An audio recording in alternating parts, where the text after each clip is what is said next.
1983 წლის 18 ნოემბერი. მამაჩემმა სამსახურიდან დარეკა და გვითხრა, საზარელი ამბავი ხდება, თვითმფრინავის გატაცება უნდათ, ამბობენ გამტაცებლებს შორის ჩვენი სოსო წერეთელიცაა. მხატვარი სოსო წერეთელი მეზობელი იყო. ერთად გავიზარდეთ. ერთხანს ჩვენ სახლში ძმები ივერიელები ცხოვრობდნენ, სწორედ ჩემს სადარბაზოში. მერე გაირკვა, რომ გამტაცებლებს შორის გეგა კობახიძეც იყო. გამტაცებლების გვარები როცა გავიგე, პირველი რაც გავიფიქრე, ეს იყო მოაგვარებენ მაგ საქმეს. ცნობილი ხალხის შვილები არიან. მაგრამ როცა თვითმფრინავის გატაცების ამბავი სახელმწიფო ტელევიზიის ეთერში მოხდა, ნათელი გახდა, რომ რაღაც ძალიან მნიშვნელოვანი მოხდა საბჭოთა საქართველოს ისტორიაში. ტრაგედია, რომელსაც 7 ადამიანი ემსხვერპლა, იმ დღეს არ დასრულებულა. გადარჩენილ ახალგაზრდებს სასჯელის უმაღლესი ზომა დახვრეტა მიუსაჯეს. დახვრიტეს აგრეთვე სასულიერო პირი, მამა თევდორე ჩიხლაძე, რომელსაც არც დანაშაული ჩაუდენია და არც თვითმფრინავში ყოფილა. სულ რამდენიმე წელიწადში საბჭოთა კავშირი დაიშალა. იმ ხანად, როცა თვითმფრინავის ბიჭების საქმეს ვიხსენებდით, ვინმე აუცილებლად იტყოდა ხოლმე, ცოტა რომ მოეთმინათ ეს ტრაგედია ხომ არ მოხდებოდაო. წლების შემდეგ უკვე დამოუკიდებელ საქართველოში დაიწერა დათო ტურაშვილის ჯინსების თაობა. დაიდგა სპექტაკლი, მერე ფილმიც გადაიღეს. ისტორიული ფაქტი ნელ-ნელა ლეგენდად იქცა და რაც უფრო რომანტიკული ხდებოდა ეს ლეგენდა, მით უფრო სცილდებოდა სიმართლეს. ლეგენდებს არ ჭირდებათ ეპიზოდური როლების შემსრულებლები. ლეგენდას არ სჭირდება ფონი. შესაბამისად, ამ ისტორიიდან არაერთი ადამიანი ამოვარდა. გზავრები, ბორტგამცილებლები, პილოტები. მათ შორის შვილის ამ ეპიზოდის გმირის, სოციოლოგ თეონა ჭედიას მამა, ბორტმექანიკოსი ანზორ ჭედია. რა მინდა კითხოთ თავიდან, სოციოლოგის პროფესია რო აირჩიეთ, რასთან არის ეს დაკავშირებული? ფაქტიურად საზოგადოების კვლევა დაგჭირდათ. ეს არჩევანი მაინტერესებს, რატო გააკეთეთ თავის დროს? თავის დროზე არჩევანი სრულიად შემთხვევით მოხდა პრინციპში. თუმცა მე ძალიან გამომადგა, იმიტომ რომ წლების განმავლობაში, როდესაც ვაკვირდებოდი, განსაკუთრებით აი ამ ამბავს მაგალითად მამაჩემთან დაკავშირებით, აი ეს პროცესი დაკვირვების დღემდე მაქვს, იმიტომ რომ სულ ვიყავი აი ამ მონიტორინგის პროცესში, როგორ მიდიოდა. მას მერე რაც ცოტა ასე ვთქვათ, გავერკვია იმაში, რაც ხდებოდა, როდესაც უკვე ჩვენ ძალიან მორიდებულები, მოშორებულები ვიყავით იმ პროცესებს, ოჯახიდან გამომდინარე, ძალიან გვიცავდნენ იმისგან, თუ რა ხდებოდა, რა საუბრობდნენ ამაზე და ასე შემდეგ. არ გიყვებოდნენ? არა, ძალიან ოჯახში იყო მთავარი ინტერესი, იყო ბავშვები და ჩვენ მე და ჩემი ძმა ვიყავით ძალიან დაცულები ამ პროცესებისგან. და როდის გაგიჩნდათ კითხვა, ხო არ გახსოვთ? კი, როგორ არა მახსოვს, მე ვიყავი სკოლაში, ვიყავი ალბათ ბოლო კლასებში, როდესაც შემთხვევით გავიგე ტელევიზიით, აი ეს დოუბუხოვსკი გამოდიოდა მაშინ პარლამენტში და ამბობდა, რომ აი ეს ბიჭები, რომლებიც დახვრიტეს, უდანაშაულოდ, აი ეს სიტყვები მახსოვს და მაშინ გამიჩნდა შეკითხვები ამასთან დაკავშირებით. დედაჩემს რომ ვკითხე, ბაბუა იყო ძალიან მნიშვნელოვანი პერსონა ჩვენს ცხოვრებაში. გაგზარდა დედაჩემის მშობლებმა რეალურად ბებიამ და ბაბუამ და ისინი მაქსიმალურად გვარიდებდნენ იმ მიზეზით, რომ არ გინდათ ამაში გარევა. სიმართლე ყველა მიცის. მაგრამ მე არ ვიცი ეხლა ამ გადმოსახედიდან ეს რამდენად სწორი იყო, იმიტომ რომ მე წლების მერე მე მომიწია იმის მტკიცება, რომ მამაჩემი არ მოუკლავთ გმირებს. შეიძლება მაშინ ცოტათი რომ ჩართულები ყოფილიყავით, იმიტომ რომ მე უკვე მომიწია ყველა კარებზე კაკუნი, რომ მომისმინეთ მეც მე აქ ვარ. რომ კარებს არ გიღებდნენ. არავინ, ძალიან დიდი ხნის განმავლობაში ეს პროცესი, აი სოციოლოგია მეხმარებოდა მაგ მხრივ. სხვათა შორის ბოლო წლებია მე ვატყობ, რომ საზოგადოებრივი აზრი შეიცვალა მიმართულებით მათთვის, ვინც გაიგო სიმართლე. ახლა ადამიანის არჩევანია, ხო? აბსოლუტურად თავისუფალი, ის ვის მხარეს დადგება. მე ამაში ვერ ჩავერებ, მაგრამ მახომ უნდა იცოდეს სიმართლე. ხო და აი საზოგადოებაზე როგორი წარმოდგენა გქონდათ მაშინ? ძალიან ვიცით რა მე ოჯახებზე არ საუბრობ მათ ვინც იყო ანუ ასე ვთქვათ ზოგადად საზოგადოება საერთოდ ზოგადად საზოგადოებაზე სულ ფიქრობდი რატო არ უჩნდებათ შეკითხვა იმიტომ რომ თვითმფრინავი ხომ გაიტაცეს. აი სულ მიკვირდა რომ როდესაც ბავშვები მიყავდათ აი იმ სპექტაკლზე. მაგალითად, მასწავლებლებს მიყავდათ და ანახებდნენ. ალბათ მე ისინი მსჯელობდნენ ამაზე, გავიგე, ვთქვათ, იყო ეს ამბავი ხო, რომ ისინი თავისუფლებისთვის იბრძოდნენ, მაგრამ თვითმფრინავი გაიტაცეს.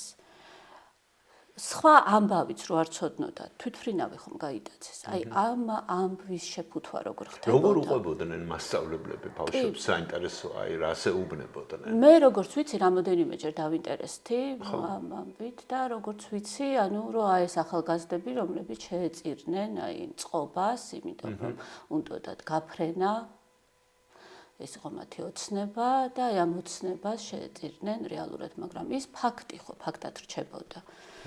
რომ მათ გაიტაცეს თვითმფრინავი. საზოგადოებაზე რომ მკითხეთ, ხო, რას ფიქრობდით, მათ არ იცოდნენ სიმართლე. ბევრი მეუბნებოდა, რომ აი გაეშვათ, რა პრობლემა იქნებოდა. ვერ გაუშვებდნენ, იმიტომ რომ საბჭოთა კავშირი იყო, მაშინ იყო ესე რომ თუ საჰაერო სივრცეს დაარღვევდა, აი 1 მეტრითაც კი აუცილებლად მას ჩამოაგდებდა 2 გამანადგურებელი. 2 გამანადგურებელი, ხო, და მე ეს ამბავი შეიფუთებოდა, ისე რომ მოხდა ავია კატასტროფა, რაღაცა შემთხვევით და იქ ყველა დაიღუპებოდა და ამის შესახებ სულ სხვანაირ ამბავს გავიგებდით. ის რაც მოახერხეს მფრინავებმა, ის რომ საკუთარი სიცოცხლის ფასად, ხო, რეალურად მოატრიალეს თვითმფრინავი მალევე თბილისში დასვეს და იმედი ჰქონდათ, რომ თვითმფრინავი მალე განთავისუფლდებოდა და დაჭრილებს, მათ შორის მამაჩემს, იქ სხვებიც იყვნენ და მგზავრებსაც დროულად გაანთავისუფლებდნენ და ეს ძალიან მნიშვნელოვანი ეპიზოდი იყო აქ მე ვთვლი რომ ეს საზოგადოებამ ეს არ იცის მე სადაც შემიძლია ხოლმე ძალიან ხშირად სწორედ ამას ვეუბნები რომ თვითმფრინავს ვერ გადაიყვანდნენ ერთ-ერთ შემთხვევაში თეონა ჭედია ჩვენთან საუბარში სიტყვა ცენზურას იყენებს ამბობს რომ ამ წლების განმავლობაში მას არ უსმენდნენ მის აზრს დევნიდნენ მტრად აღიქვამდნენ სქემის თუ პოპულარული სიუჟეტის დამცხრევა მტკივნეული პროცესია საზოგადოებისთვის, რომელიც მითებით ცხოვრობს. ეს კარგად ესმის, მაგრამ არ უნდა მთელი ცხოვრება ასე ისტორიისგან გარიყული დარჩეს. მამა, რომელსაც არაფერი დაუშავებია. პირიქით თეონა მას თვლის გმირად, რომელმაც ადამიანების სიცოცხლე გადაარჩინა. ახალი ისტორიის დაწერა, როდესაც დაიწყო, და საზოგადოება მოექცა ამ გავლენის ქვეშ კი რა თქმა უნდა მე ვხვდებოდი რომ ეს იწერებოდა ახალი ამბავი და ამ ამბავში ჩემი ადგილი არ იყო. მამა ჩემის ადგილი არ იყო ყველაზე მეტად რაც მე ახლა გულმწყდებოდა. მე არავის უარს არ ვეუბნები ხოლმე როდესაც ამაზე საუბარი უნდათ, იმიტომ რომ აი მამა ჩემის წინაშე თავს ვთვლი ვალდებულად. მიუხედავად იმისა რომ ეს ჩემთვის ძალიან მძიმეა. მე 8 წლის ვიყავი მაშინ და უცნაურად ყველაფერი მახსოვს მამაზე. ძალიან ბევრი რამ მახსოვს. იმაზე მეტი ვიდრე ალბათ 8 წლის ბავშვს უნდა ახსოვდეს. აქედან გამომდინარე ამაზე რომ საუბრობ ხოლმე საკმაოდ რთულია, მაგრამ თავის დროზე, როდესაც დავიწყე, შევეცადე რომ ყოფილიყავი ადამიანური ამ ისტორიაში. გამეგო ყველასთვის, მაგრამ ვითხოვ რას, რომ მეც მომისმინეთ. აქ მეც ვარ და იქ მოხდა ძალიან დიდი ტრაგედია და ძალიან დიდი საშინელი ძალადობა ამ ადამიანებზე, მგზავრებზე. ეს ძალადობა არ დასრულებულა მხოლოდ იმით, რომ მამა ჩემს 7 ჯერ ესროლეს. ძალადობა გაგრძელდა იმითიც, რომ მე არ გაანთავისუფლეს ეს თვითმფრინავი დროულად. დიახ. ორი კითხვა მაწუხებს ხოლმე ამ ამბავთან დაკავშირებით მუდმივად. მაშინაც, როცა ჩვენ ხელმოწერებს ვაგროვებდით შეწყალებაზე, რადგანაც სიკვდილით დასჯა, მე მგონი საერთოდ არა ადამიანური მოგონებაც არის მithometes ჩვენს დროში. ვკითხულობდი ხოლმე რომ ეს ადამიანები რომ ყოფილიყვნენ ნაკლებად ცნობილი, ასე ვთქვათ, ოჯახის შვილები, ეს ახალგაზრდები და რომ რა ვიცი, ეცხოვრათ სადღაც ქალაქგარეთ, ქართული გვარები არ ქონოდათ, მაგალითად და ასე შემდეგ. იქნებოდა თუ არა საზოგადოება ასეთი აქტიური და ჰუმანური. ანუ წარმოიდგინეთ, მე თვითონაც ჩართული ვიყავი როგორც, რა ვიცი, მე მგონი ყველა ჩემი თაობისა, იმიტომ რომ მე და სოსო წერეთელი საერთოდ ერთ სახლში ვცხოვრობდით და ბევრი კარგი მოგონება მაქვს მასზე და ბუნებრივია რომ სიკვდილის დასჯის წინააღმდეგი ვიყავი ზოგადად, მაგრამ იქნებოდა თუ არა საზოგადოება ასეთი ჰუმანური უცნობი ოჯახების შვილების მიმართ არ იქნებოდა. არ იქნებოდა. ამაზე მე მაშინ ამას უკვე ჩემი დაკვირვებით გეუბნებით, რომ ნამდვილად არ იქნებოდა. მილიონი სხვა ამბავი მომხდარა, ხა შეიძლება თქვა ტერორისტული აქტი არ ყოფილა, მაგრამ ეს ამბავი კარგად შეიფუთა. ასე ვთქვათ, დაიმალა სიმართლე, ითქვა ის, რაც ჭირდებოდა, თავიდანვე იყო ეს, თავიდან იმ წლებშიც. მე უკვე რომ გავერკვიე და რომ დავინტერესდი. მე მახსოვს, ეს ამბავი მოხდა ნოემბერში, სასამართლო იყო აგვისტოში. ჩვენ არ ვიცოდით, ანუ სასამართლო, ვთქვათ, აღასრულა თუ არა, ხო? ის რაც გამოიტანა. როგორ დამოკიდებულება გქონდათ? აი, სახლში ბები ახსენეთ, ხო? ქონდა სურვილი რომ ისინი დაეხვრიტათ. იცით რა არის, ახლა გეტყვით ამაზე, როგორ იყო ჩვენ. ბოდიში თუ ხერხულ კითხვა. ნახეთ, ჩვენთან მოვიდნენ ხელმოწერებით. ჩვენთან მოვიდა, ჩვენი ნათესავი მუშაობდა რაიკომში და ის მოგამოუშვეს. ჩვენთან მოვიდა და მან გთხოვა, რომ ნუ რა ვქნა, ძალიან უხერხულად იყო, მახსოვს, როგორც მე მახსოვს მისი მოსვლა, მაგრამ მე დედაჩემა მომიყვა და ძალიან უხერხულად იყო ამის გამო. მაშინ ჩვენ ბაბუამ, ბებიამ, დედაჩემა უთხრეს, რომ ჩვენ არ ვაწერთ არაფერს. ხელს ერთადერთი იყო იქ ჩიხლაძეზე, რომელზეც თქვეს, რომ ეს არ ვიცით ვინ არის და ამასთან ახლა არანაირი, თქვა, შეკითხვები არ გვაქვს, მაგრამ რაც შეეხება სასამართლომ გადაწყვიტა, ჩვენ არა ვართ ახლა მსაჯულები და როგორც, მაგრამ გვეუბნებოდნენ და თითქმის დარწმუნებულები იყვნენ ჩვენები, რომ მათ არ დახვიდავდნენ. იმიტომ რომ ეს განწყობები იყო და ჩვენ გვირეკავდნენ, იყო ანონიმური ზარები, გვეუბნებოდნენ, რომ ისინი უკვე გააპარეს, ხო იცით, უკვე არიან ისინი სადღაც ამერიკაში, უკვე არიან ავსტრალიაში, თქვენ არ იცით ამის შესახებ, ისინი არიან ცოცხლები, ეს ალბათ გული რო არ აღჭუყებოდათ. ალბათ შეიძლება ამაზე გვირეკავდნენ ხშირად, რომ თქვენ არ იცით და უკეთეს და რაღაც. თუმცა არ მგონია ამ ხელის მოწერას რამე შეეცვალა. არაფერი არ შეიძლებოდა, ჩვენ დავინტერესდით, მე ბაბუა დაინტერესდა ფაქტით, ანუ რა და როგორ იყო. როგორც ვიცით, ოჯახის წევრებს აქ უთხრეს უარი და უთხრეს, რომ წადით მოსკოვში, ჩვენ ვერ ვწყვიტავთ და იქ გადაწყვიტეთ. იქ როგორც ვიცით, უკვე ისინი ცალ-ცალკე წავიდნენ და იქ არ შეხვდათ მათ არავინ. ეს ვიცით, უკვე ეს ნამდვილად დადასტურებულად ვიცი, ეს ინფორმაცია ჩვენი ერთ-ერთი ახლობლისგან, რომელიც უშიშროებაში მუშაობდა და მან მერე წლების მერე ეს ამბავი მოგვიყვა, მაგრამ რა თქმა უნდა, ესენი რო არ ყოფილიყვნენ, ესეთი გავლენიანი ოჯახის შვილები, ასე ვთქვათ. და ამანაც განაპირობა მათი ეს აქციელი. მე მაინც მგონია, რომ მათ ეგონათ, რომ რაღაცნაირად ესეც შეიძლება ცოტა ისე ჩაივლიდა მათთვის. იცით, მე როდესაც ბევრ ამას ვკითხულობ მათ შესახებ, ბევრი მათი მეგობარიც მინახავს და მათთანაც მისაუბრია, მათ შორის აი ფილმი მძევლები რო გადაიღეს, მაშინ რეზო გიგინეიშვილმა მითხრა, რომ მე ვიცნობდი მათო, ესე მითხრა და ისინი სინამდვილეში გარბოდნენ საკუთარი ოჯახებიდან. ესეთი რამ მითხრა, მე ამაზე ვაპირებ ამ ფილმის გადაღებას, ახლა ეს ფილმი როგორია, ეს ცალკე თემა არის, თქვა, ახლა მე კი, არის ეს ამ შეკითხვები მაქვს ამ ფილმთან დაკავშირებით, ახლა რო გითხრათ, რომ ახლა მე ჯერ არ მინახავს არც ერთი ფილმი ან სპექტაკლი, რომელზეც თქვათ მე არ გამჩენოდა რაღაცა პროტესტის გრძნობა.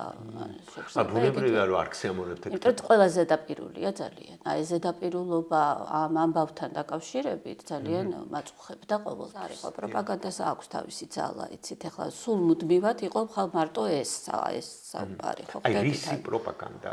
პროპაგანდა იყო იმისი, რომ ეს რომ საბჭოთა წყობა არის. ნახეთ, დომუხოვსკის კომისია რო შეიქმნა, მაშინ მე მახსოვს მთავარი პილოტი, ვინც იყო ახმად კარტაფხაძე, მაშინ დაინტერესდა და მივიდა იქ ამ კომისიაში და უთხრა, რომ ამაზე იძიებთ და აქ ვარ მე, აგერ მომისმინეთ, თუ გაინტერესებთ რამე და მას უთხრეს, რომ შენთან არაფერი პრეტენზია არ აქვს, ჩვენ გვინდა, რომ აი შევარდნაძის ხელმოწერით, რომ აი დახვრიტეთ, ამას ეწებდნენ. ეს გამოუგნებელი იყო ჩემთვის, იმიტომ რომ ეგონათ რომ ამას იპოვიდნენ იქ რაღაცა იმ ძელებში. ანუ მიზანი თავიდან იყო, ანუ ეს მიზანი, რომ ეს ხო შევარდნაძის საწინააღმდეგოდ, რომ ენახათ, რომ აი მან დახვრიტა კონკრეტულად და ანუ ამ შემთხვევაში თქვათ ამ განაჩენის გამომტანი ის იყო, თავიდან ესე დაიწყო და მე უკვე სხვადასხვა მიმართულებები მიიღო ამ ანუ უკვე ვისაც როგორ უნდა და ამ კომისიას ხომ არ ეს გამოუძახია, ალბათ გამოიძახა, ხო ესე ვამბობთ მაგალითად ბებიან. არა, საერთოდ ხო გეუბნებით. თქვენი მხარისთვის არ მოусმენთ. არავის არ ერთადერთი მე მახსოვს, რომ წავიდა ეს მთავარი პილოტი, ვინც იყო, ის მივიდა და თხოვა, ჯერ პირველი ის მივიდა თავისით. დიახ. და მას უთხრეს ასეთი რამ, რომ არა, ჩვენ ვიცით, ეს თქვენთან საერთოდ შეკითხვები არ გვაქვს და არც გვაინტერესებს ეს ამბავი, ანუ იქ ჩვენ გვინდა, აი მე უკვე სასამართლოზე, ანუ ეს განაჩენი რომ გამოიტანეს, ვინ იყო, რეალურად ვინ გამოიტანა ეს განაჩენი.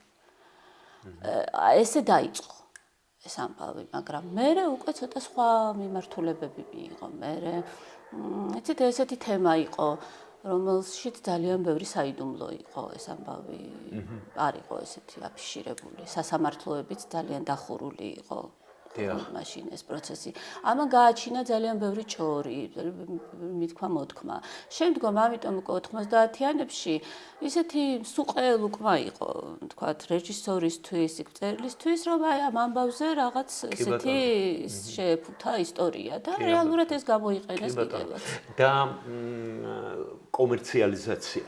ხო, და კომერციალიზაცია არის. მე არ დაგიმალავთ ჩემმა მეგობარმა მითხრა, რომ უთხარი რომ თქვენთან ინტერვიუს ვაპირებ, აი რა საჭიროა ეს კომერციალიზაცია, ანუ იყო კომერციალიზაცია და ეხლა მეორე მხარე კომერციალიზაციას მიმართავთო, მაგრამ სინამდვილეში მე ვფიქრობ, რომ ეს ამბავი უკავშირდება ზოგადად უსამართლობას, რომელიც არის ჩვენს ისტორიაში, როდესაც ისტორია გადაიქცა ლეგენდად და რა თქმა უნდა არ მაქვს იმის პრეტენზია, რომ ჩვენ ახლა ყველაფერს გამოვიკვრებთ და ყველაფერს ვიტყვით რეალურად რა ხდებოდა დეტალებს, ასე ვთქვათ და აი ეს რასემონი რო არის ფილმი კუროსავასი, ყველა ყვება ისე, როგორც თვითონ აწყობს. მაგრამ სურვილი ამის მე მგონი უნდა კონდეს საზოგადოებას, რომ ყველა მხარეს მოусმინოს. არა, ეს აუცილებელია. ისტორია არ შეიძლება რომ იყოს ესეთი. ხო, მაგრამ იცით, აი რადგან სოციოლოგი ხარ და საზოგადოებას სწავლობთ, საზოგადოებას არ უყვარს ხოლმე უკვე რაღაცა მიღებული სტანდარტების ნგრევა, ანუ ეშინია. ეს საშიში არის, იმიტომ რომ ბევრად უფრო ადვილია ცხოვრება. კომფორტულია, ხო, ისე რა. ადვილია, როცა ლეგენდა არსებობს და ამ ლეგენდაში ცხოვრობ რეალურად და მით უმეტეს ლეგენდა, რომელიც ტრაგედიას უკავშირდება ახალგაზრდა ადამიანების, თქვენ სასამართლო ახსენეთ. აი ეხლა დღევანდელი გადმოსახედიდან რამდენად გჯერათ, რომ ეს სასამართლო იქნებოდა ობიექტური, ის სასამართლო არ იქნებოდა პოლიტიზირებული იმ პერიოდში? მე პირადად ხო სასამართლოზე არ ყოფილვარ და ბაბუა ესწრებოდნენ. აი ნახეთ პირველი შთაბეჭდილება დედაჩემის სასამართლოზე რომ მივიდა და რომ დაჯდა და ისინი რომ დაინახა პირველად.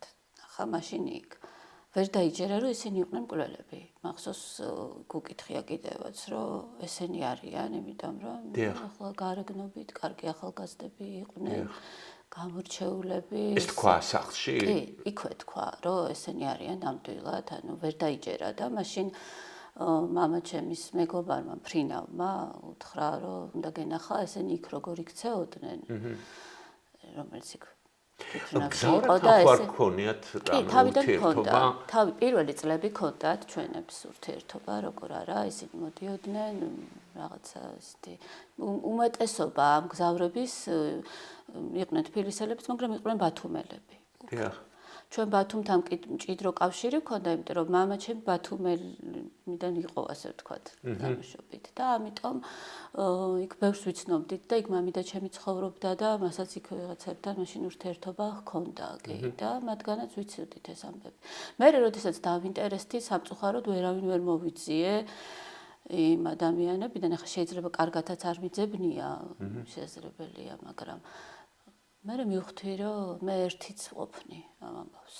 ჩემი ისტორია სრულიად საკმარისია, რომ მე დავждე და მოვყვე, რომ საზოგადოებამ ამაზე გაიგოს სიმართლე. ანუ თქვენი ცხოვრება არ მიგიძღვნიათ ამ ტრაგედიისთვის შეიძლება ასე. არა, მაგრამ ეს ტრაგედია ჩემთან ერთად ცხოვრობს სამწუხაროდ. მე 8 წლის ვიყავი, ბავშვობა არსად არ მიდის. მართალია ხო გეუბნებით, რომ ჩვენები ძალიან გვიცავდნენ და ბავშვები არიან მთავარი და მათი ინტერესი და ისინი უნდა იყვნენ დაცულები, ჩვენ არ უნდა გავერიოთ არაფერში.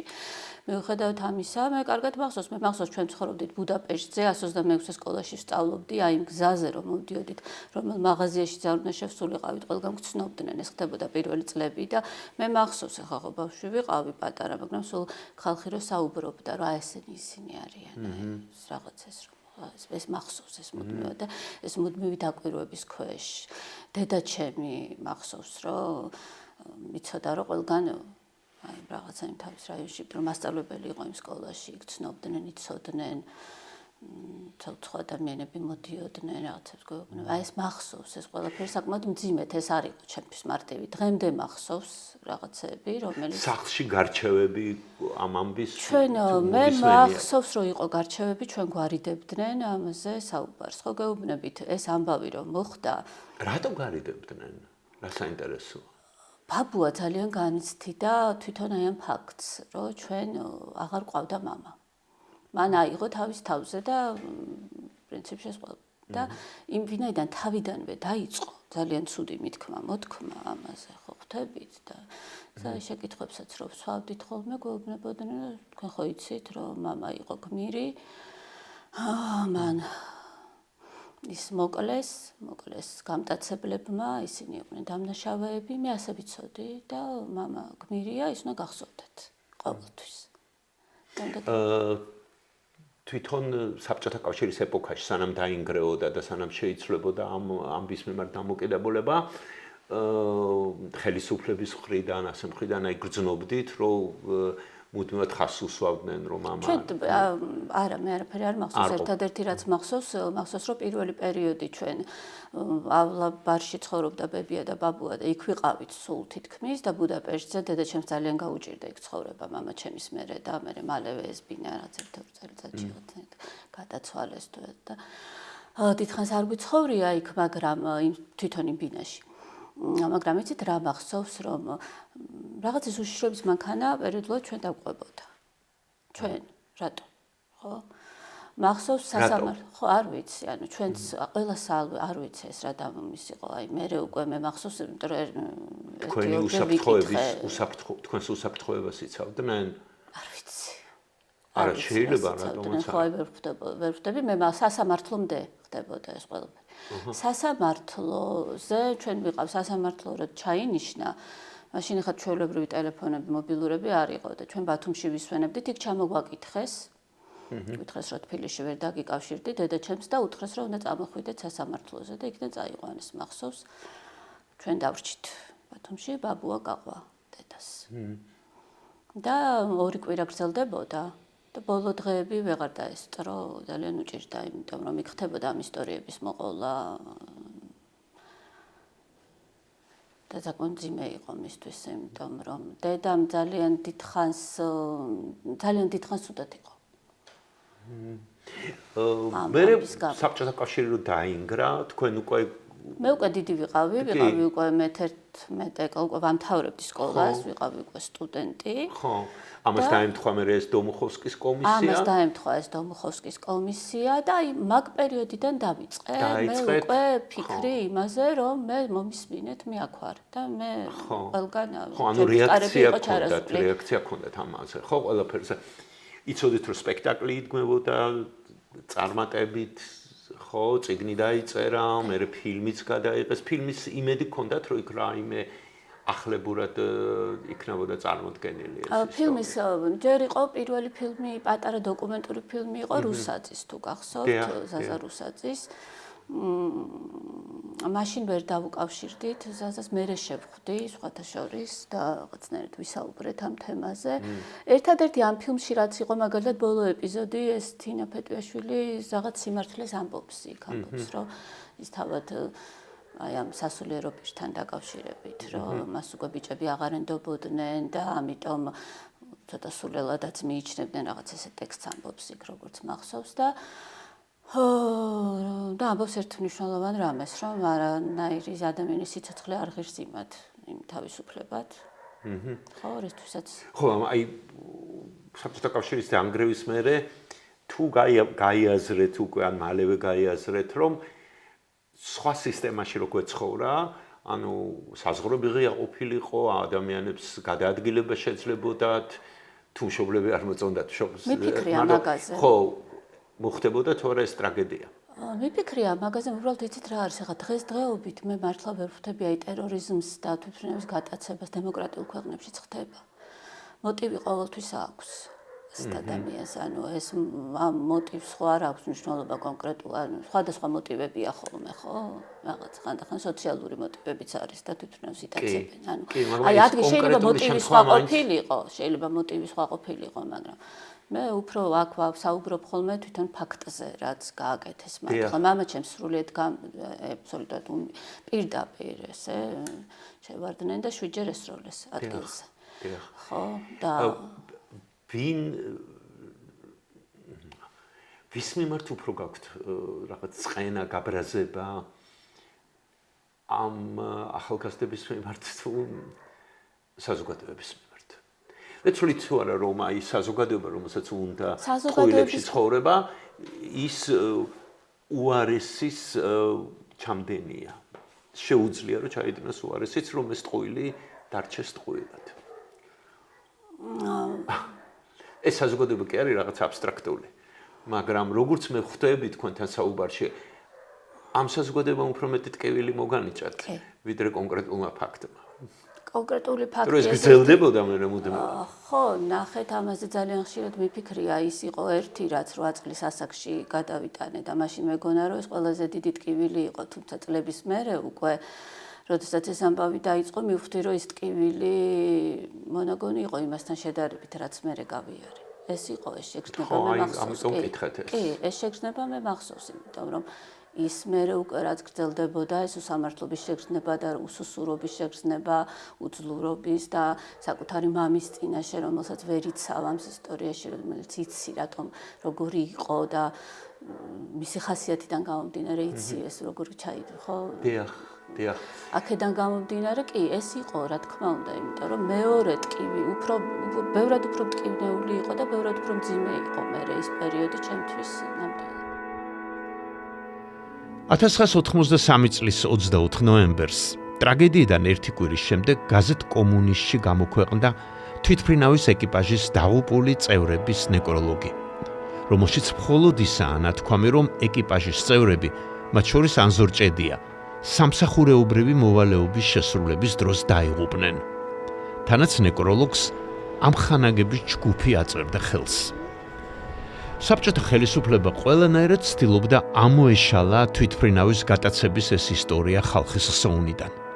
ცხადია დუმილმაც შეუწყო ხელი ლეგენდების, ზოგჯერ სრულიად აბსურდული, ფანტასტიკური ჭორების გავრცელებას. როდესაც აქ მოვდივარ განსაკუთრებით, სულ იმაზე ვფიქრობ, აი ეს ბოლო წუთები, როდესაც ის სისხლის განიცლებოდა იქ და ალბათ ელოდებოდა ბოლო წუთამდე, რომ გაანთავისუფლებდნენ თვითმფრინავს. რაზე ფიქრობ და ზუსტად ვიცი, რომ ჩვენზე ფიქრობ. ხო, ალბათ და ძალიან მეწოდება.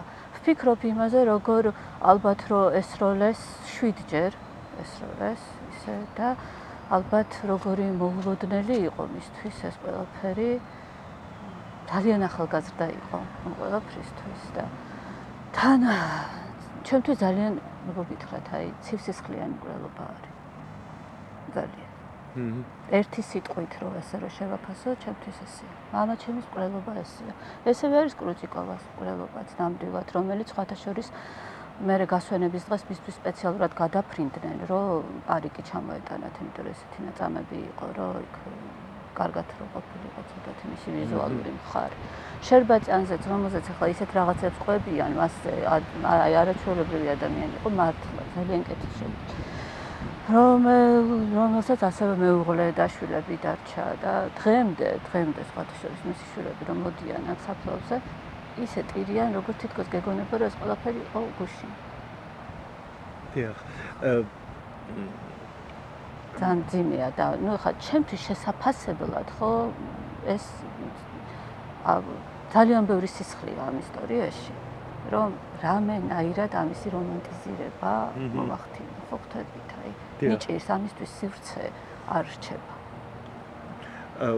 როდის შეიტყეთ ეს ამბავი ოჯახმა? მაშინვე დაგიკავშირდნენ? მაშინვე დაუკავშირდნენ როგორც ჩვენ მერე გავიგეთ ბაბუას, რომელიც ბაბუა ღამე წამოვიდა და იყო აქ აეროპორტში და პრინციპში მისგან ვიცით რომ ეს მოლაპარაკებები უშედეგო იყო. ხოლო ჩვენ გავიგეთ მეორე დღეს ბებიასთან ვიყავით. ბაბუა აქ იყო აეროპორტში როცა ბაბუას ღამე ხშირად იძახებდნენ, ექიმი იყო და ჩვენ ვიფიქრეთ რომ ასეთი გამოძახება იყო მისი რომ რაღაცა იქ საავადმყოფო და გამოიძახეს. არ გითხრა. ანუ ის წამოვიდა აქ იყო აეროპორტში იყო მთელი ღამე და შევარდნაძეც მოვიდა როგორც მახსოვს ხო? ღამე იყო კი როგორც ვიცი ოჯახის წევრებიც ყველანი იყვნენ ვისაც დაუკავშირდნენ ყველა აქ იყო მოყვანილები ყავდათ იმიტომ რომ მოლაპარაკებები რომ გაინთავისუფლებინათ მგზავრები და გაინთავისუფლებინათ თვითონ და დაჭრილები მაინც გადმოეცათ ამაზე მიდიოდა მთელი ღამე მოლაპარაკება მაგრამ ის რო უშედეგოთ რომ წავიდა მერე უკვე სპეცრაზის განახორციელებინეს ის შტურმი რაც განახორციელა რომელიც სანამ ჩამოვიდა რუსეთიდან სანამ აქ შეიმუშავეს გეგმა სანამ ამა ყველაფერმა დრო გაწელა რა თქმა უნდა და ჩემთვის აი ეს მომენტი რომ ცოტა ადრე რომ გაინთავისუფლებიდნენ და იქნებ მამა ჩემი ცოცხალი ყოფილიყო ეს აზრი რა თქმა უნდა მე თან დამწდევს იმიტომ რომ შესაძლებელი იყო ყოველი შემთხვევაში აი შერბაწიანის ძალიან დიდი შანსი ჰქონდა რომ გადარჩენილიყო იმიტომ რომ ის მერე უკვე აი რომ გაანთავისუფლეს თვითმფრინავი ну პრინციპში გზაში გარდაიცვალა მათი ამ შემთხვევაში კონკრეტულად მამა თქვენის მიმართ აგრესიის მიზეზზე ვფიქრობ სულ და იყო ის რომ ანუ მათ ჩათვალეს რომ ეს არაფერი შევარდნენ კაბინეტში ეს ახალგაზრდები მოატყუა პილოტმა ხო თუ არა არაფერი არა უბრალოდ რომ შევარდნენ ისინი სამწუხაროდ მათ წერილიც ჰქონდათ გამზადებული სხვათა შორის როგორი გეგმაც ჰქონდათ ეს წერილი გაიხსნა სასამართლოზე და რო კითხეს რომ ეს წერილი რატო არ გადაეცით პილოტებს იმიტომ როგორც შევარდნენ ხელად სროლა დაიწყეს როგორც მგზავრები ამბობენ ჩვენებებიდან თავიდან ეს ყველაფერი განხორციელება გეგმის დაიწყეს დაახლოებით 25 წუთში აფრენიდან და თავიდან გადიოდნენ თურმე საპირფარე შოში ორ-ორნი და სასამართლოზე თქვეს რომ რაღაცა ესეთი აღგზნების საშუალებები ტაბიძე რომელიც სხვა შორის გვიან შეუერთდა მათ როგორც მეგობარი ანუ როგორც ასე ვთქვათ ეს წევრი ამ ჯგუფის და მან მისცა რაღაც ეს აღგზნების საშუალება ანუ ეს აღარ გაიაზრეს რომ ეს ბარათი ჰქონდათ ანუ რომელიც ანუ გეგმა ესეთი ჰქონდათ რომ შევიდოდნენ კაბინაში ისინი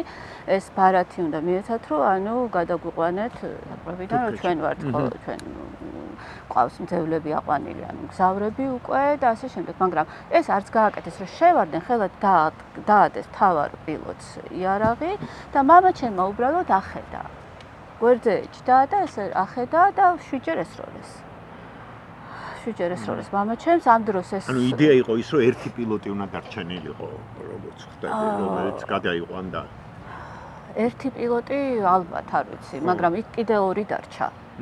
როგორც შევიდნენ, პრინციპში ვინც კარები გააღო, ის კარებთან იჯდა, იმას ჩაარტყეს თავში შამპანიურის ბოთლი და ის გათიშეს და ესროლეს და ამათ იარაღი რო დაადეს, მამა ჩემს ესროლეს შემდგომ და იქ არის აი ესეთი ეპიზოდი, რომ ამ თვითმფრინავში ამათმა ეს არ იცოდნენ, იქ არის ერთ-ერთი შტურმანი, რომელიც ქვევით ზის თვითმფრინავში, ფარდის იქეთ და ის ყვებოდა მერე, რომ აი როგორც რაღაც ესეთი გასროლის ხმები გავიგებდა, ვერ მივხვდი რა იყო და ის ფარდა გამოწია და დაინახა ის, რომ ერთ-ერთს უკვე ედო იარაღი ივერიელს თუ არ ვთქვი, გარდაფხაძეზე, ანუ მთავარ პილოტზე, მამა ჩემი უკვე იყო ჩამოკიდებული სკამზე და მამან დაუმიზნა და ესროლა წერეთელს და წერეთელს რო ესროლა ისინი ვერ მიხვდნენ დაიბნენ ვერ მიხვდნენ ვინ ისროდა საიდან ისროდა ამიტომ ამ დაბნეულობაში გავარდნენ კაბინიდან აქ მოასწრეს მთავარ პილოტს ერთადერთი ვისაც ჰქონდა იარაღი ეს იყო მთავარი პილოტი და იმ შტურმანს და ამათმა მოასწრეს რა ამათმა რომ ესენი დაიბნენ და რომ გავარდნენ აი ესე პატარა რაღაც ეს სროლა იყო მაგრამ ისეთი განსაკუთრებული არაფერი რომ დაკეტეს კარები ეს შერბაწიანი გზაში იყო და გადასცეს მიწას რომ არის თვითმფრინავის ზახვად სამალოტა ესე არის საქმეში გადასცეს და ბრუნდნენ თბილისში მოატრიალეს თვითმფრინავი და დაჯდნენ თბილისში.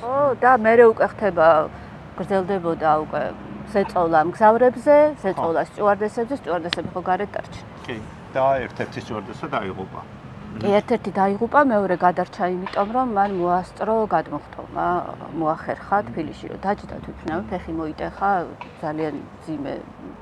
ესე გამოდის, რომ მოლაპარაკებების დროს მამა უკვე გარდაცვლილი იყო. მამა გარდაცვლილი არ იყო სავარაუდოდ და გეტყვით რატო, იმიტომ რომ უშიშროების ხელმძღვანელი მაშინდელი ვინც იყო აეროპორტის, ის აწარმოებდა მოლაპარაკებებს და ის ამბობ მან გვითხრა ჩვენ მისგან ვიცით რომ მე რომ მივედი ანუ წყლის გადასაცემად და ამაზე რომ მოლაპარაკებებს როდესაც აწარმოებდა პირველი იმისთვის დროს მამა ჩემი ცოცხალი იყო, იმიტომ რომ გაიგო რომ მიუახლოვდნენ თვითონაც ხო მამა ჩემმა ჯერ ცოცხალი იყო, იმიტომ რომ გაიგო რომ ბიჭებო იჩქარეთო. დიდხანს ვერ ტელეფონო. ბამეჩემი რომ დატოვეს მისმა მეგობრებმა, ანუ პილოტებმა იმ თბილისში დაჯდა თვითმფრინავი, პატარა იმიდან გატეხეს და იქიდან გადმოწვნენ. მამაჩემი დიდი იყო, მაღალიც იყო. იმაში ვერც გადმოატიეს, თან იყო დაჭრილიც ხო ხვდებით, ანუ და უთხრეს რომ ჩვენ მალე დავბრუნდებით. ამას მე ძალიან ხშირად იხსენებდნენ, რომ ეს დაბრუნება მე ვეღარ მოხერხდა დროულად. არ ვიცი, რამდენ ხანში გარდაიცვალა მამა. ოღონდ ბაბუა ექიმი იყო, მახსოვს რომ ის ამბობდა, რომ ამ ჭრილობებით რა თქმა უნდა მისი გადარჩენა იქნებოდა შესაძლებელი, ეს რო ყოფილიყო დროული. ჩემთვის ძალადობა მერე გაგრძელდა, კი, ანუ ეს ერთი ძალადობა იყო ის რა ჩაიდინეს და მე რო ის რო დაჭრილები არ გაანთავისუფლეს. ისევ სისტემაზე ვესაუბრები, რომელმაც ეს ტრაგედია განაპირობა. ვახსენებ, რომ დახვრეტილთა მშობლებსა და ოჯახის წევრებს მხოლოდ 5 წლის შემდეგ შეატყობინეს, რომ განაჩენი სისრულეში იყო მოყვანილი. ხოლო თვითმფრინავის გამტაცებლების სამაგალითო დასჯიდან 1 წლის შემდეგ ცეკას მაშინდელი მდივანი ედუარდ შევარდნაძე დააწინაურეს და მოსკოვში საბჭოთა კავშირის საგარეო საქმეთა მინისტრის თანამდებობაზე გადაიყვანეს. მაგრამ თეონა ამბობს, რომ რა მოტივითაც არ უნდა ყოფილიყო ახსნილი ეს ტრაგედია, ჯინსების თაობის საქციელს ის ვერასდროს გაამართლებს. ხო, არაპირებთ რომ წიგნი დაწეროთ ამამ. ძალიან ბევრჯერ დავწერე და ძალიან ბევრჯერ მართლა? შალე, მე ისევ დავწერ, მე ისევ და ფიქრობ მუდმივად. სულ ვფიქრობ, რომ წიგნს თუ დავწერ, შეიძლება მე ცოტათი დავისვენო. აი რაღაც ეს შეგრძნება მუდმივად მაქვს, მაგრამ აი ემოციურად ბოლომდე ცოტათი არ ვარ, იმიტომ რომ ხან ვკითხულობ ხოლმე იმას, რასაც დავწერ, მე კრიტიკული ის მიჩნდება, რომ არ არის ეს არა ცოტა უფრო რბილი უნდა ვიყოთ. ანუ უნდა ავირჩიო ზუსტი გზა, ჯერ არ ამირჩევია, როგორ დავწერ ამას. სხვადასხვა ვერსიები მაქვს დაწერილი ნამდვილად. რაღაცა პერიოდი ეხლა ისევ ვფიქრობ. ბავშვები ვახსენეთ, დაიწყებოდა ჩვენი საუბარი თქვენი. იციან ეს ამბავი? კი, როგორ არა იციან ეს ამბავი, ბიჭმაც იცის, გოგომაც იცის, ერთი უცნაურობა მოხდა, ჩემი შვილი რომ სკოლაშიც სწავლობს, იქ სხვა სკოლაში ვიყავით, რომ გადავედით ამ სკოლაში, აღმოჩნდა, რომ მის კლასში იყო წერლის დათო ტურაშვილის ქალიშვილი და მაგრამ მე ისე მოხდა, რომ გადავიდა ბავშვი, ჩემი ბიჭი დარჩა ამ კლასში და რაღაცნაირად მაშინ გამიხარდა, რომ რა კარგია, რომ ერთ კლასში არ არიან. გან არაფერი. სულელია, მე არც არაფერს ჩემ შვილს ახლა მისი კლასელი იყო და დარწმუნებული ვარ, რომ ძალიან კარგი ურთიერთობაც ექნებოდა მასთან და ამაზე არც საუბრებდნენ, მაგრამ ჩემთვის ეს საკმაოდ მძიმე იქნებოდა, რა თქმა უნდა, იქ იმიტომ რომ იქ დაბადების დღეებია, რაღაცებია, ეს ურთიერთობა, იმიტომ კი არა, რომ ბავშვი არის. რამდენი წლისები არიან? ჩემი ბიჭი არის ახლა 19-ის. აქ არ არის საქართველოში, სწავლია სასწავლებლად. ძალიან გვენატრა. და არ მოუყოლია რომ ვიღაცას ეკამათა ამ თემაზე ან ასე შემდეგ. არა, რამოდენიმეჯერ მითხრა რომ ისმა 1-2 მეგობარმა ეს მცევლები რო გამოვიდა, მაშინ რაღაცები კითხეს და 1-2 კითხა, იმიტომ რომ ვერ გავიგეთ რა მოხდა. ეს ფილმს რო უყურეს, უბრალოდ ვერ მიხვდნენ იქ რა მოხდა საერთოდ ანუ და მე ვთხოვეს ჩემ ბიჭს რომ იმას მოეყოლა სინამდვილეში რა და როგორ იყო. და რამოდენიმეს მოუყვა. ისიც გაბრაზებულია? არა, ის გაფრეზებული არა. საზოგადოებას. არა, იცით, ჩემმა გოგონამ მომიყვა ეხლა ამას წინათ, რომ აი ამ სურათებს რაღაცებს ვაწყობდი და მითხრა, რომ იცი მე რო ვიყავი პატარა, რაღაც 3 წლის, მაშინ შემოვიდა ალექსანდრე, ჩემი ბიჭი 4 წლით უფროსია და მითხრა, რომ ეს არის დედას მამა, რომელიც ძალიან უყვარს და ამაზე არ ელაპარაკო. და ის პატარა იყო და მითხრა, რომ და რატო გითხრა მეთქი ესე რა ცნაურია, იმიტომ რომ მე მსგავსი რამ არასდროს არ მithქვამს, მაგრამ ეს ალბათ თავისთვის ესე გადაწყვეტა, როგორც ჩანს მე რო ერთხელ მოვუყევი, მასა ცოტა ემოციური რო ვიყავი, მან ესე გადაწყვეტა და მითხრა რომ ანუ არის ამაზე არ კითხო არაფერი. და ეს გოგონა თურმე ამიტომ არ მეკითხებოდა ამ თემაზე არაფერს. ჩვენ სასაფლაოზე დავდივართ მამა ჩემი ეს იციან და მაგრამ არ გეკითხებოდათ, არ უნდოდა. არა, ანუ ეს რაღაც ეს დეტალები ხო ხვდებით? ეხლა ცოტა რო გაიზარდა, მე კი რაღაც ამბები მოვუყევი და იცოდეს ამის შესახებ. მისი საქმეა ის რა აზრის იქნება კონკრეტულ ფაქტში. შეიძლება მათ დაწერონ ეს წიგნი. ხო, ან დაგეხმაროთ. უკეთესი დაწერონ. თუ რამე ცუდი არის, ალბათ არის ამ ფაქტის გამო. თუ რამე მე ხშირად დამიჭერია ჩემში, ვთქვათ, რაღაცა ნეგატიური აი მე ძალიან ვცდილობ რომ ადამიანი მე ძალიან იცით რა არის აი როგორ აგეხსნათ ოჯახში სადაც მე გავიზარდე ძალიან კარგი სულიერი გარემო იყო მე ახლა ამ გადმოსახედიდან ვიყურებ ძალიან კარგი ანუ მე და ჩემი ძმა ძალიან დაცულები ვიყავით ამას ახლა რომ აანალიზებ ხვდები მაგრამ ხო აი რამე თუ არის ჩემში აი თუ გამომივლენია რაღაც აგრესია რაღაცაც ის არა ის ვატყობ ხოლმე რომ არ არის ჩემთვის ორგანული და ხშირად ვთები რომ ეს არის აი ამ ისტორიის გამო ეს რომ არ ყოფილიყო ხო ხვდებით არა მხოლოდ ის ფაქტი რომ მამა დიდხანს მენატრებოდა და ძალიან მეცოდებოდა და დღემდე ძალიან მეცოდება იმიტომ რომ ძალიან უსამართლო აღმოჩნდა მის მიმართ ცხოვრება და ამიტომ და ჩვენს მიმართ და ჩემის მიმართ ხო რომელმაც მე ოჯახი ვერ შექმნა არ შექმნა პრინციპულად რაღაცნაირად ესე შემოგვწირა თავი ჩვენ ეს ყველაფერი ეს უსამართლობის შეგრძნება რა თქმა უნდა იწვევს აგრესიას კი და ეს ძალიან ცუდია მე დამიჭერია ჩემი თავი ამაში ამას გარკვეულწილად ვებრძვი და ამიტომ არის როდესაც ამ ისტორიაზე ვსაუბრობ ძალიან ვცდილობ რომ ვიყო ну ემოციათან ახლავს რა თქმა უნდა მაგრამ ვიყო ადამიანური ეს მნიშვნელოვანია რომ ადამიანურობა არ დავკარგო ხო ხვდებით რომ იქ ვიღაცას არ ვაწყენინო ვიღაცას არ ვატკინო რომ მე ვიცი ეს ტკივილი რა არის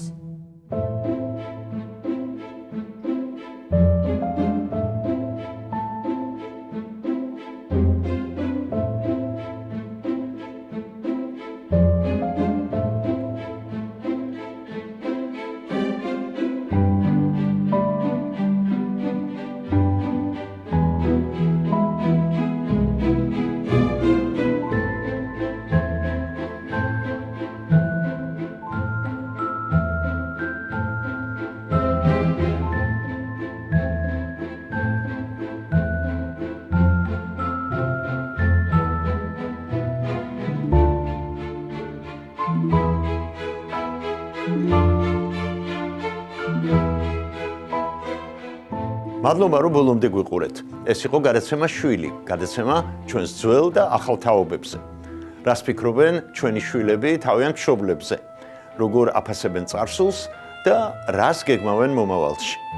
უყურეთ რადიო თავისუფლების სხვა ვიდეოებსაც და რა თქმა უნდა გამოიწერეთ ჩვენი YouTube არხი.